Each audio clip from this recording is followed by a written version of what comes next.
Welcomes to the video. I hope you likes it. Please sunscreen and lick the video for motor video like this one. I love poopy. The Game Boy Advance is quite possibly the best handheld console in the Game Boy series. The buttons feel amazing, the colors it comes in are so beautiful, and the screen! I can't see a thing. I think the most infamous issues with the Game Boy consoles is that you can't even see the screen unless you're playing directly below a light. Only two models, the Game Boy Advance SP and the Game Boy Micro, came installed with a backlight. And of course they chose to put a backlit screen on the worst models they've ever made. The one that's all cramped together, and the one that's so small you can swallow it. So what can we do to these models here that don't come with a backlight? Well, we can give $40 to a Chinese seller on AliExpress and install our own backlight ourselves. The kit that I purchased online only requires a screwdriver to install, so it's pretty easy.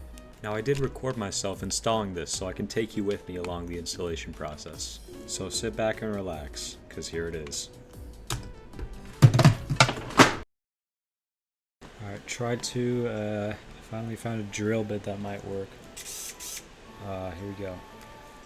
Oh. Unfortunately, it is quite the difficult task to unscrew something that's been held together for 20 years, especially with the incorrect drill bit size. Honestly, I just didn't want to drive to Walmart to get a Y-type screwdriver kit, which they probably wouldn't even have anyway. I could have just got a cheap one on Amazon, but I'm not waiting a week for delivery. Yep, I'm lazy.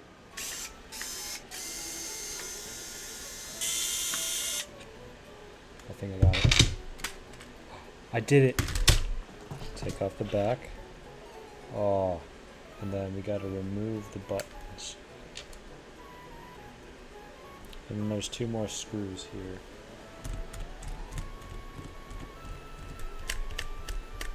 Lift up the two bales on the ribbon cable. Got it! I guess now I can take this off.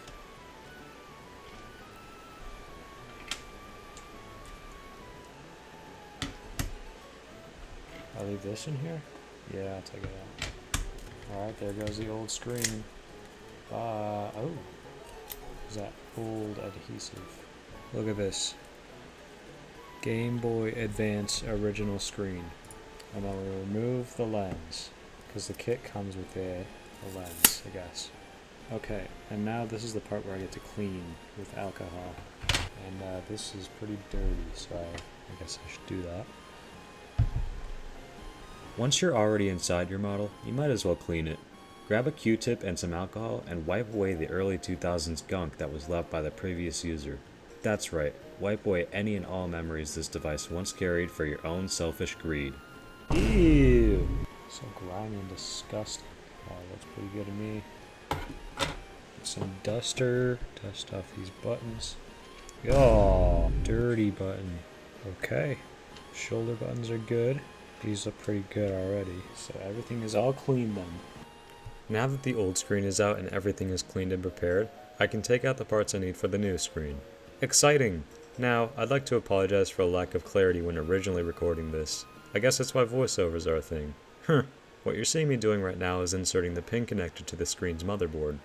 The cool thing about this pin connector is that it has a touch sensor on it, allowing you to change the brightness of the screen from the outside of the console. Now that we have the connector inserted, we can insert it into the main motherboard.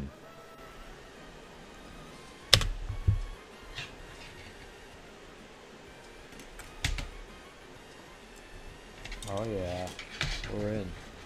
This is the moment I figured out that I had a massive issue on my hands. They changed the design of the kit and it was different from the one in the video. But since I'm so smart, I figured out a technique that would allow me to continue this build and save me from losing my $40. So theoretically, right facing up should be this way. The great thing about this mod is that you can actually test if everything is correctly inserted and functional even when it's not all put together. So I did that.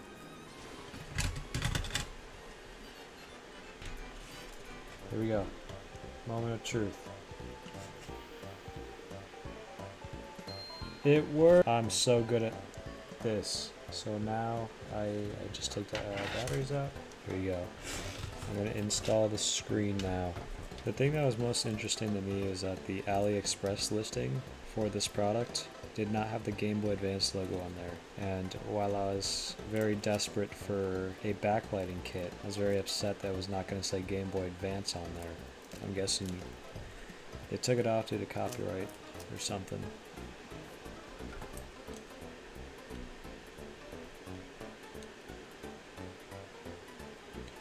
Beautiful glass display. No more scratched, scraped plastic. And now, for the most stress-inducing part of the procedure, putting in the new adhesive. This is so easy to screw up when you're nervous with shaky hands. To my utter disbelief, they were kind enough to throw in another adhesive strip for you, in case you mess it up like an idiot. Side that's thicker goes on the right. This side is thick. As you can see, I screwed it up my first time. It took me a few tries before I was confident in the placement of the adhesive. Can you see how much my hands are shaking? What a loser. To ensure correct placement, one trick you can use is to look into the screen and make sure the adhesive is not visible. Admittedly, I had to do this a couple times. Oh, that's perfect.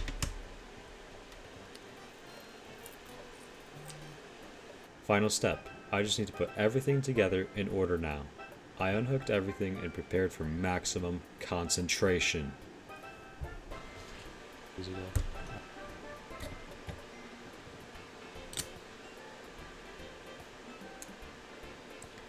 I'll give it to this guy.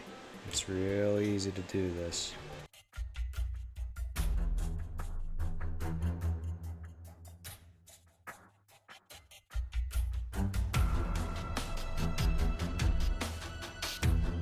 Looks good to me. Alright, gotta insulate with this. Looks good. Connect this to that.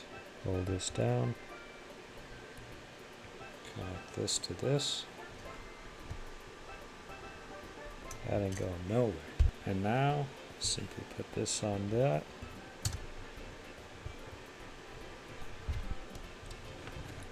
Okay, buttons going in. Now, we put the screws in. Best part of the entire operation here.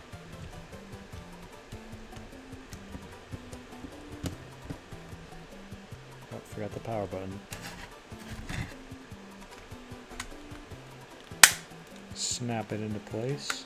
And now before I screw it in, I might as well see if it even works. Here we go, moment of truth. Oh yeah, I did it. I did it right first try. Should be a sensor somewhere. Oh, right here. That is so incredible. I never do repairs like this or anything, but like, and that was like my first one. That was, do I say challenging? I don't know, but anyway, it went great. Spectacularly. Look at it. It works perfect. It's your reminder to always believe in yourself, even though it can take you to an hour to freaking do something like that. I'm gonna finish screwing this up and then I'll give my final thoughts. Now, if you use your Game Boy a lot, you're going to want to install a better screen. Not only do you gain the ability to see the game at night under a blanket or in a dimly lit room for God's sake, but the colors are so much more defined and beautiful. If you play a game on this console before and after you install a better screen, it's like you're playing two different games, and I personally never expected these colors to show this well. I really thought these games just looked bland when I first played them, but can you blame me? The screen does these games no justice. Like, I truly don't understand manufacturing a console this amazing with some truly iconic titles and just giving it the worst, most cheap screen in the warehouse. And to think the launch price of this unit was $100 back in 2001?